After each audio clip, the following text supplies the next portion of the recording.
Mga kwento ni Felmo.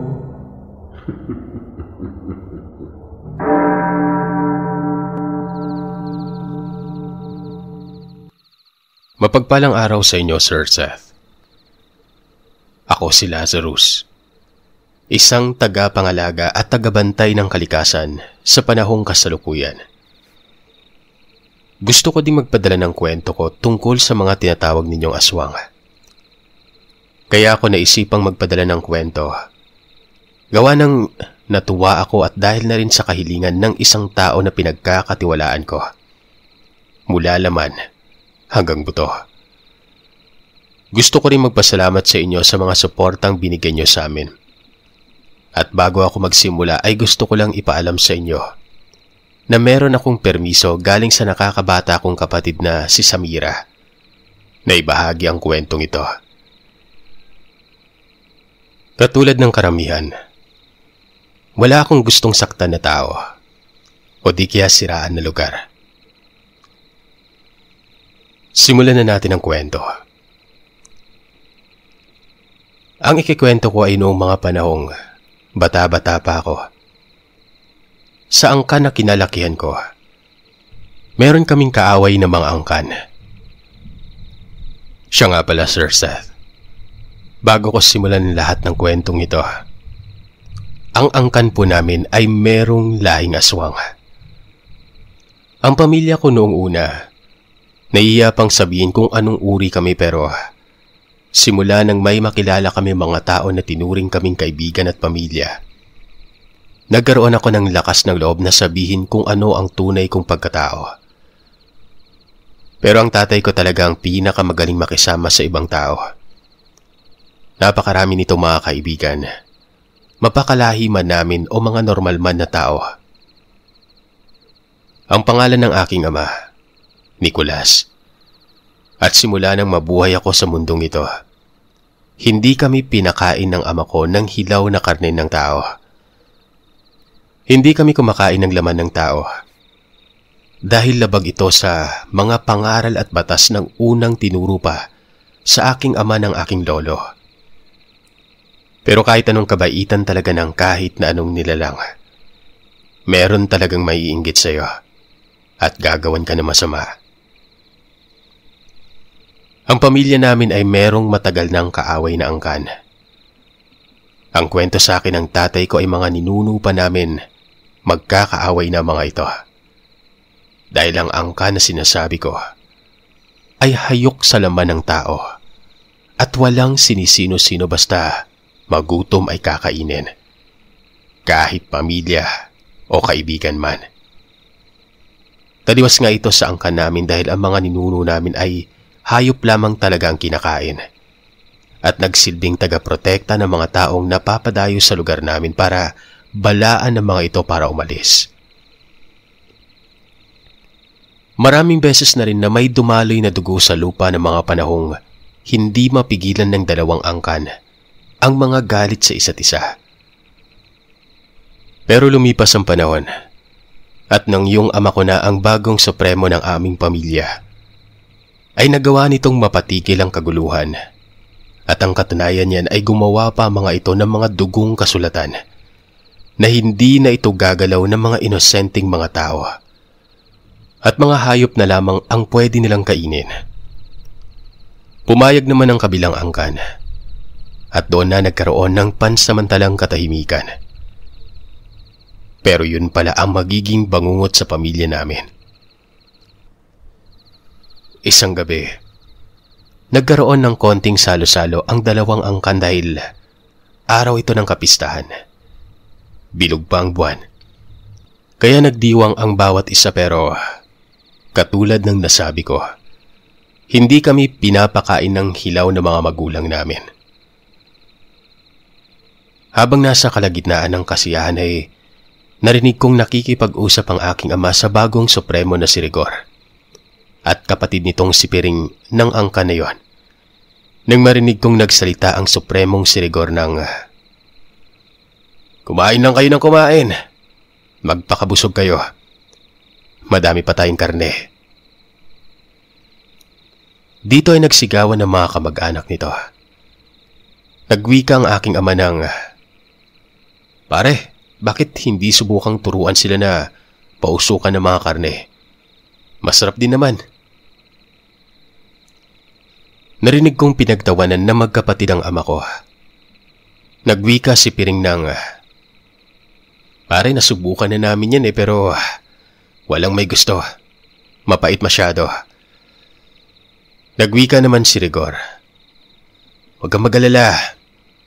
Hilaw na karne lamang ng hayop ang mga yan. Katulad ng kasunduan natin, hindi na kami nanggagamalan ng tao." Sabay ngiti ng mga ito. Lumipas pa ang mga taon nang hindi naman nagkakaproblema. Pero may mga nababalitaan pa din ang ama ko na may mga pinapatay na mga buntis at mga hayop na may nagmamay-ari pero tumatanggi ang kabilang angkan na sila ang may gawa nun. Dahil sa kasunduan ay nanahimik lamang ang ama ko sa mga nababalitaan. Pero isang gabi, habang kami ay nagpapahinga ay biglang may sumisigaw sa pangalan ng ama ko sa labas ng bahay. Nagwika ito ng, "Mang Nicolas! Mang Nicolas! Tulungan niyo po kami!" Dahil sa mga narinig naming sigaw noon, pinagbuksan ito ng aking ama. Nakita agad namin ang isang lalaki na kabaryo lamang namin, nakaluhod sa harap ng bahay. Puro sugat at kalmot ang buo nitong katawan. May hawak pa itong itak. Inalalayan ito ng aking ama na itayo at tinanong kung anong nangyari.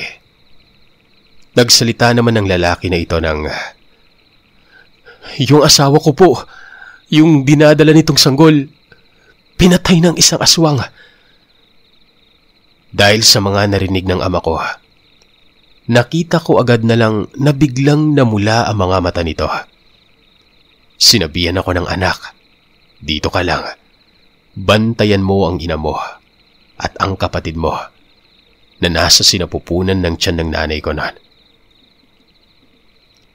Pinigilan pa ito ng aking ina, pero kita ko ang galit ng ama ko sa itsura nito.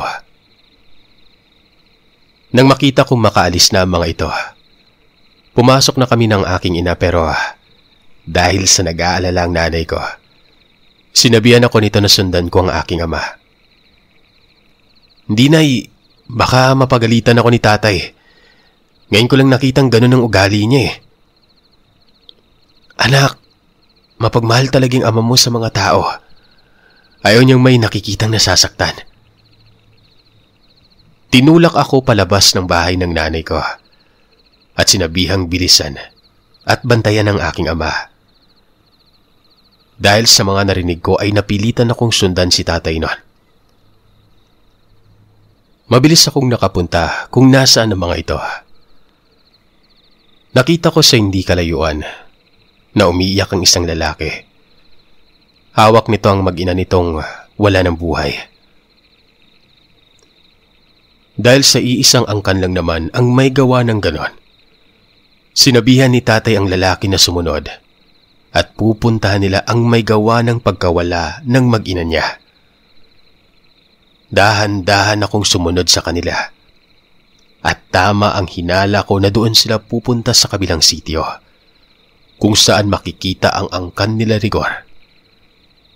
Nagtago agad ako noon sa mataas na puno at rinig na rinig ko ang pagsigaw ng lalaki ng, "Maghayop kayo! Bakit niyo pinatay yung mag-ina ko?"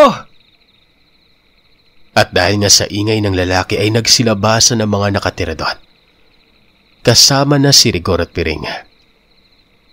Narinig kong nagsalita si Rigor ng, "Pare, anong kaguluhan ito? Bakit nagsama ka pa ng tao dito? Reregalo mo ba?" Sabay-sabay na nagtawanan ng mga animal. Bigla itong hinawakan ng ama ko sa leeg at kitang-kita ko na inangat niya ito sa lupa. Nagwika ito ng, "Pare, huwag niyo akong punuin. may kasulatan tayong dugo na walang gagalaw sa mga taong nasasakupan ng baryong tinitirahan ko. Dito ay biglang nagsidapa ang mga kamag-anak nito at akma nang aatake sa aking ama, pero nakikita kong nahihirapan si Rigor na gumalaw. Nagsalita ang ama ko na, "Subukan nyo. Mawawalan kayo kaagad ng panibagong supremo." Nag-atrasa ng mga animal. Nagsalita si Piring ng, "Pare, kung sino man yung may sala, ilalabas namin at ibibigay namin sa inyo." Pero nanatiling sakal-sakal pa rin ng ama ko si Rigor. Sumenyas si Piring sa mga kamag-anak na hanapin kung sino ang gumawa ng pagpaslang sa mag-ina ng lalaking yan. Maya-maya pa, may dala ang mga itong isang lalaki at hinagis sa harap ng ama ko at ng kababaryo namin. Dito ay inamoy ng ama ko ang lalaking hinagis at nagsalita ito ng, "Ito ang pumatay sa asawa at anak mo. Ikaw nang bahala kung anong gusto mong gawin." Pero nagsalita ang lalaki ng, "Kahit patayin ko yan, hindi na niya mababalik ang buhay ng mag-ina ko." Patuloy pa rin ito sa pag-iyak. Dahil sa narinig ng ama ko, binitawan na niya si Rigor at nang akmang tatagain na ito, pinigilan ito ni tatay at nagsalita ng, "Rigor, gawin mo ang trabaho mo bilang supremo ng angkan mo." Dito ay dali-daling hinawakan ni Rigor ang kamag-anak nito habang nakatingin sa kabaryo namin. "Ito, para matahimik kang tao. Ako mismo ang kikitil sa kamag-anak ko." Sabay pinagsasaksak ng matutulis nitong kuko sa dibdib. At nang wala na itong buhay, binitawan niya ito at nagsalitang, "Masaya ka na, tao." Pero humarang ang ama ko at nagwika ito ng, "Turuan mo ng maayos ang angkan mo. Huwag nating ulitin ang madugong digmaan ng mga ninuno natin." Sabay talikod nila tatay. Dahil sa takot at baka maabutang wala ako sa bahay, ay dali-dali na akong tumakbo pabalik ng bahay noon. Nang makarating, sinabi ko kaagad sa aking ina ang mga nasaksihan. Nakita ko naman na umiling ang nanay ko noon at sinabihan akong mauna ng matulog. Siya na umano ang bahala sa ama ko. Pero bago ako makatayo sa pagkakaupo, Sir Seth, biglang bumukas ang pintuan at nagsalita si tatay ng, "Mabilis ka na palang tumakbo ngayon. Dumapa ka sa lamesa.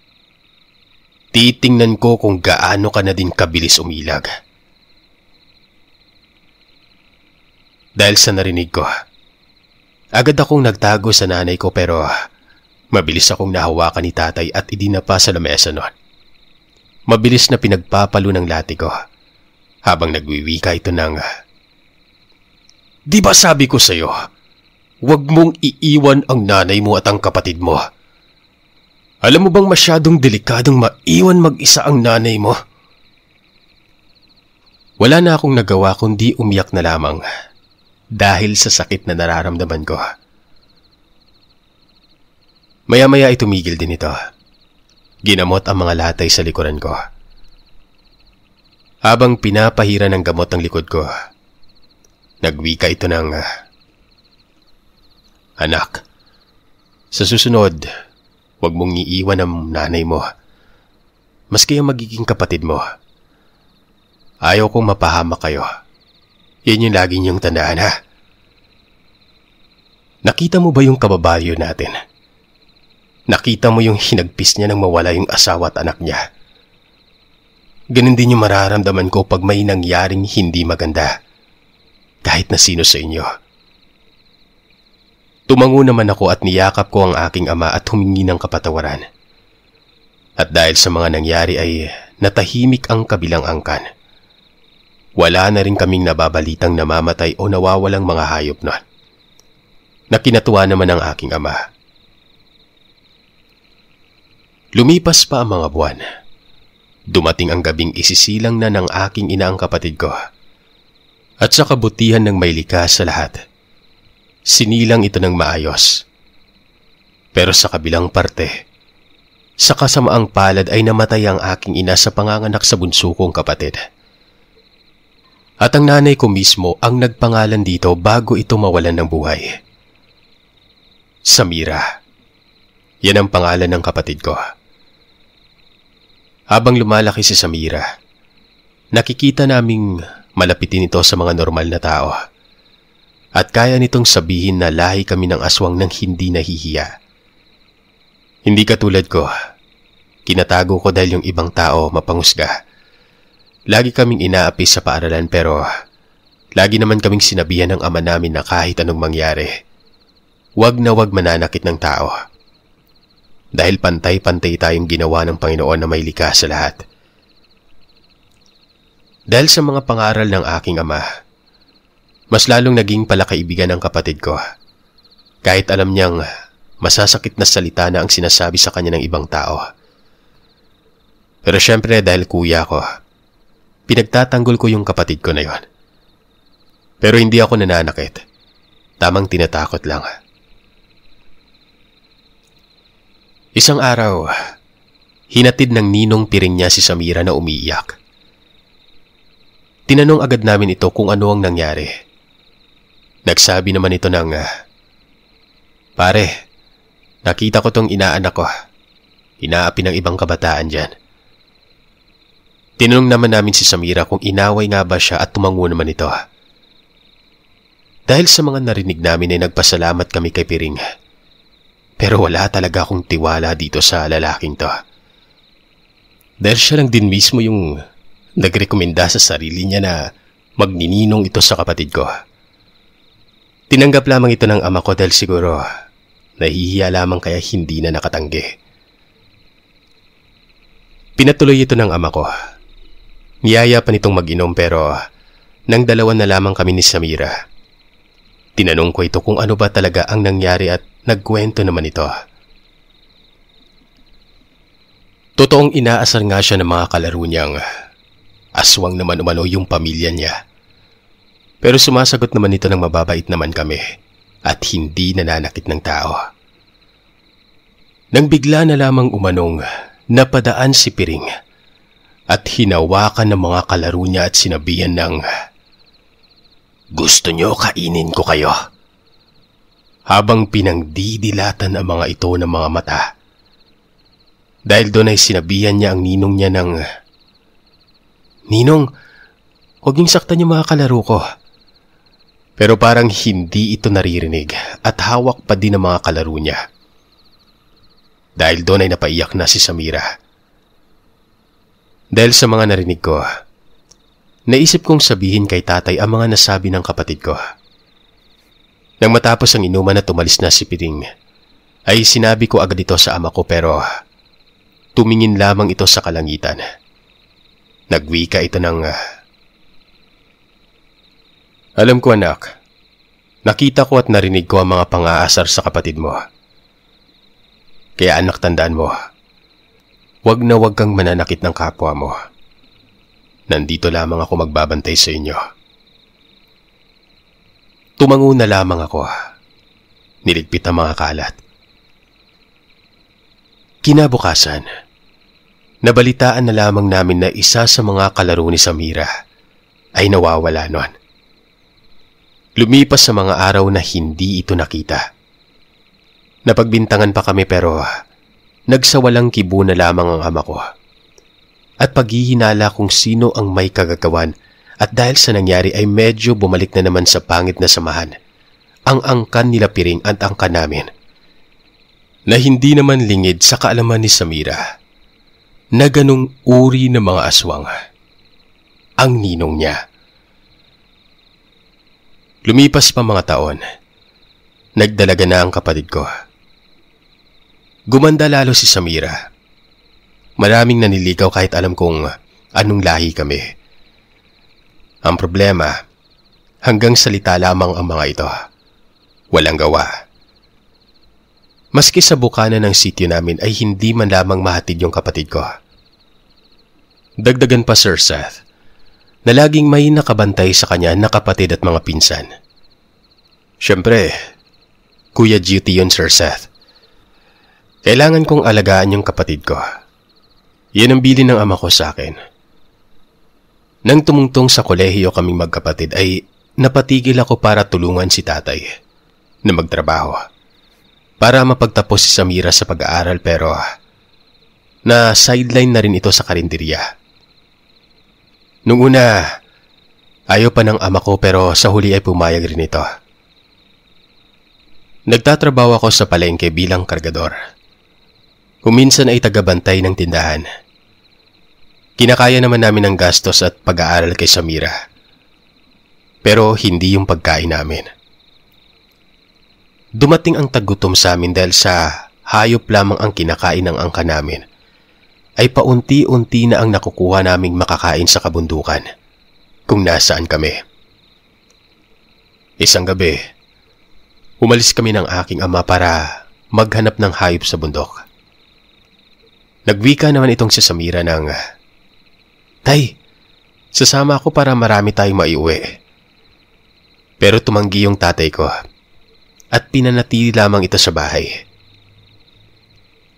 Bago kami umalis, sinabihan ko yung ama ko na, "Sa kabilang bundok kaya tayo, tay. Mas marami kaya tayo makukuha doon." Humiling ito at sumagot ng, "Kung gusto mong mamatay, doon ka pumunta." Binanggit sa akin ni tatay na ang bundok sa kabila ay pinamumugaran ng ibang klaseng halimaw. Mas halimaw pa sa halimaw. Kaya maski aswang ay hindi napapadayo sa bundok na yon. Kumamot na lamang ako ng ulo at sumunod na lamang sa aking ama paalis.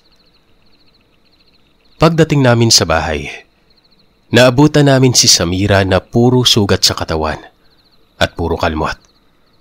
Nakahiga sa papag na walang malay at may dala-dala itong damit at pangsundalo ito. Inamoy-amoy ko ang damit hanggang matandaan ko at hindi ko makakalimutan ang amoy nun. Mabilisan namang ginamot ni tatay ang mga sugat ni Samira at nang sumapit ang kinabukasan ay tinanong namin ito kung ano ang nangyari nun. Ayon pa dito, sinubukan niya umanong manghuli ng hayop sa kabilang bundok. Nung una ay wala namang problema dahil meron na siyang mga nahuling mga hayop at natuwa pa dahil maraming hayop ang pwedeng makuha sa kabundukang yon. Pero walang ano-ano. Meron na lang biglang umatake sa kanya nung una na akala niya tao. Pero nang tingnan niya itong mabuti ay isa daw itong nakakatakot na nilalang. Na maski ang ibang kaanyuan namin ay matatalo dahil sa balasik ng itsura ng nilalang na ito. Pinagkakalmot siya nito at hinahagis kung saan-saang puno. At dahil sa ginagawa sa kanya ay nawawalan siya ng lakas para lumabas nun. Kaya ang tanging ginawa nito, tumakbo ito bigla nang makarinig ito ng maingay na tunog na parang paputok. Napatigil siya at nagpalinga-linga pero nang maramdaman niyang hinahabol pa rin siya ng halimaw na ito, tumakbo na ito ng mabilis. Nabigla siya ng makasalubong ng 5 kalalakihan nun. Nakasuot pang sundalo at may mga hawak itong baril na tinutok agad sa kanya. Bigla na lamang may dubagit sa kanya nun.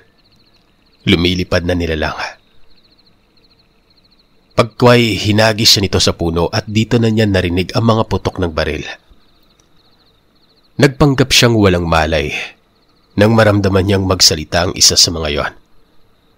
Papatay naman siya dahil hindi siya tao. Pero sumagot naman ang isa na ito turn over na lamang umano ito. Kasabay niyang naramdaman na may nagtakip ng damit sa katawan niya. At dito ay nakarinig na naman siya ng putok ng baril. At nang napansin niyang abala ang lahat ay kumuha ito ng tiyempo para tumakbo nun. Nagawa naman ni Samira at nang makauwi ay sinubukan pa niyang gamutin ang sarili. Pero bigla na lamang itong nawalan ng malay. At yun na nga ang nabutan namin. Pero dahil puro galit ang nararamdaman ko, wala akong naririnig sa mga sinasabi ni Samira. Ang nasa isip ko ay gantihan ang may gawa ng pag-atake sa kapatid ko noon. Lumipas pa ang mga araw at hindi ko ba din nakakalimutan ang amoy ng umatake sa kapatid ko. Isang araw, nagkakarga kami ng mga gulay ng mga pinsan ko nang may dumaan sa harap kong 3 lalaki. Dito ay napaamoy ako sa nahuhuling lalaking yon. Tandang-tanda ko yung amoy na yon. Kaamoy niya ang damit na inuwi ng kapatid ko. Sinabihan ko ang mga pinsan ko na may aabangan kami mamaya. Sumang-ayon naman ang mga ito. Naghintay kami sa labasan ng palengke kung saan may mga nakaparang mga sasakyan. Nung una akala ko, hindi na ito babalik dahil inabot na kami ng tanghali noon.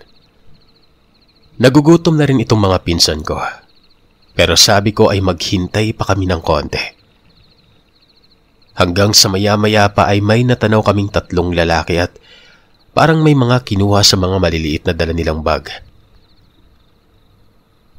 Nagwika ang mga pinsan ko na baka rebelde yung mga yon at may mga armas. Kinabahan ako dahil baka may mga armas sa mga kalalakihan na ito at mapasama kami nun, pero nilakasan ko ang loob ko para maganti ang kapatid ko nun. Nang pagkalapit namin sa mga ito, abay sabay kaming tinutukan ng mga baril na dala nila. Pero hinamon ko ng mano-mano ang lalaking gusto kong gantihan at inabot nito ang baril sa kasama niya. Inasar ko ito pero mabilis ako nitong sinuntok. Dahilan para salagin ko lahat ang mga suntok niya dahil kahit papano ay napaatras ako. Hindi ko napigilan ang sarili ko at mabilis ko din itong pinagsusuntok. Isang suntok ko ang nakapasok sa sikmura niya, dahilan para mapatumba ko ito. Nang walang ano-ano ay bigla na lamang magpaputok ang mga kasama nito. Kabado ako, sobra. Baka susunod na putok kami na ang patamaan, pero bigla kong narinig ang boses ni Samira na sumisigaw. Humarang ito. Dahil dito ay bumalik na naman ang gabi ng galit ko, nang gabing makita kong sugatan siya. Sinigawan ko ito nang bigla na lang nagwika si Samira na ang mga taong kaharap namin ay ang siyang nagligtas sa kanya sa halimaw. At hindi ito ang umatake sa kanya. Dahil sa narinig namin ay napataas kami ng kamay noon. At papalapit na sana kami nang makita kong inalalayan ito ni Samira na puno ng pag-iingat. Nakita ko sa mga mata nito ang pag-aalala sa taong inaalalayan niyang itayo. At bago yon sa paningin ko dahil maski sa amin ay hindi niya ito nagawa. Lumapit ako dito at humingi ng kapatawaran. At tinanggap naman nila ito. At para matanggap nila ang aming paghingi ng tawad ay niyaya ko itong pumunta sa bahay namin para makita ang reaksyon ng kapatid ko. Nang pumayag ang mga ito ay nakita ko ang saya sa mukha niya. Nang makasakay kami, tinanong ko si Samira kung nagugustuhan niyang lalaki, pero malakas na suntok ang inabot ko noon. Nang makarating kami ng bahay, pinakilala naman agad ito ni Samira sa aming ama. Pero dahil likas na palabiro ang aming ama ay medyo sinindak niya ang mga ito. Pero parang hindi na tinag. Kumuha kami ng makakain at yon ang pinagsaluhan namin para sa hapunan. At doon lamang din nalaman ng mga sundalo pala ang mga ito. At doon ko lang din naintindihan ang mga nangyari noon. Habang nagkakasayahan, biglang dumating si Piring at ang iba pa nitong alipores. Dahil doon ay napatayo ang ama ko at ako para harapin ang mga hindi imbitadong bisita. Pinaliwanag ng ama ko kung sino ang mga bisita namin para hindi galawin ang mga ito. Pinatuloy ng ama ko si Piring para makapagmano si Samira. Nanatili kami ng aking ama sa gate ng walang ano-ano. Nakarinig na lamang kami ng malakas na sigaw nun at sunod-sunod na putok ng baril. Nang lingunin namin ay umaagos na yung dugo sa balikat ni Louie at nakabulagta na sa lupa ang wala ng buhay na katawan ni Piring. Dali-dali nang sumugod papasok ang mga alipores ni Piring pero mabilis namin itong naharang kahit gulat na gulat sa nangyari nun. Napaalis pa rin ito ng ama ko. Pinaalis na rin namin si Louie para hindi na mabalikan. Hinatid ko ang mga ito sa palengke kung saan sila susunduin ng kasama nila. Nang makauwi ako ay naabutan kong umiyak si Samira at sinasabihan ng ama namin na huwag hayaang mapahamak ang taong nagligtas sa kanya. Hindi naman umimik ang ama namin noon. Lumipas pa ang mga araw. Gabi. Dito na kami nakakabalita na may mga umaataking kalahi namin sa kung saan saang lugar. At alam namin na angkan ni Rigor yon. Lumipas ang mga buwan na walang gumugulo sa amin at nanatiling tahimik ang buhay namin. Isang gabi ay inutusan ako ng ama ko na abangan si Samira sa bukana ng sitio. Dahil gabi na ay wala pa dahil sa sobrang tagal umuwi ng kapatid kong ito. Tumambay muna ako sa tindahan, hindi kalayuan sa bukana. Nang walang ano-ano ay makita kong bumaba si Samira sa tricycle. Lalapit na sana ako pero nakita kong sinusundan si Samira. Dahil doon ay nagmasid lamang ako. Nagpagapang-gapang ako sa palayan nang hindi nila namamalayan. Habang pinagmamasdan ko itong lalaking ito, napaisip ako ng, aba, talagang buo ang loob nito kahit sobrang dilim. At alam niyang pamilya ng mga aswang ang nakatira sa baryo namin. Nagawa pa ring ihatid yung kapatid ko. Bigla na lang sumagi sa isip ko na kung magkakanobyo man ang kapatid ko, gusto ko yung katulad ng taong ito. Pero syempre bawal pa dahil unang-una, nag-aaral pa yung kapatid ko nun. Pangalawa ay baka lokohin niya lang si Samira pero sa kabilang dako ay bilib ako sa taong to. Nang maihatid na nito yung kapatid ko, umalis na ito. Napag-isipan kong ihahatid ko ng palihim pero tatakutin ko na rin. Inabangan ko ito sa isang puno noon. Sinitsitan. Baka matakot ko sa ganung paraan. Pero Sir Seth, nagkamali ako dahil hindi ko naman nakalain na may nalalaman palang lihim na karunungan itong taong ito. May dinampot ito sa lupa at hinagis sa hangin nang bigla akong makaramdam ng sobrang bigat na bumagsak sa akin noon. Dahilan para mapaaray ako ng mahina. Aalis na sana ako nang may bumagsak na naman sa akin na sobrang bigat. Kasing bigat ng 1 tonelada. Dito ay bumagsak na ako sa lupa at dahil sa sakit ay napawika na ako ng tol ako to. Kung hinagisan ulit ako nito, malamang sa malamang, baldado talaga ako nun. Buti na lang at nabigilan ko agad at nagpasalamat dito sa paghatid sa kapatid ko. Habang naglalakad, bigla na lamang may humarang sa amin nun. Alam kong kamag-anak ni Rigor ang mga ito. Dahil sa mga amoy nila at balak atang gumanti. Biglang umatake ang mga ito at mabilis naman akong nakaharang. Pilit kong sinasalag ang mga kagat na mga ito at sinabihan ko si Louie na tumakbo na palabas ng sitio. Pero matigas pa sa bakal ang ulo ng taong ito. Pumulot ng sanga at yun ang pinangsaksak. Buti na lang at dumating yung ama ko at nagawa kaming tulungan. Nakita ko talaga yung pagbabago sa kapatid ko. At napansin ko na rin na may nararamdaman na ito sa taong tumulong sa kanya. Nakaibigan ko na rin ng mga panahon na yon. Pasensya na kung hanggang dito na lamang muna. Ipapadala ko na lamang sa susunod ang sunod na parte. 12:24 na ng gabi. Mag-iikot pa ako dito sa bundok. Para kay Sir Seth at sa mga nakikinig, totoong mga pangalan po namin yan. Meron mang hindi makatanggap kung ano kami, kaayos lang. Tanggap namin yun dahil naiiba kami sa lahat. Maraming salamat sa inyo.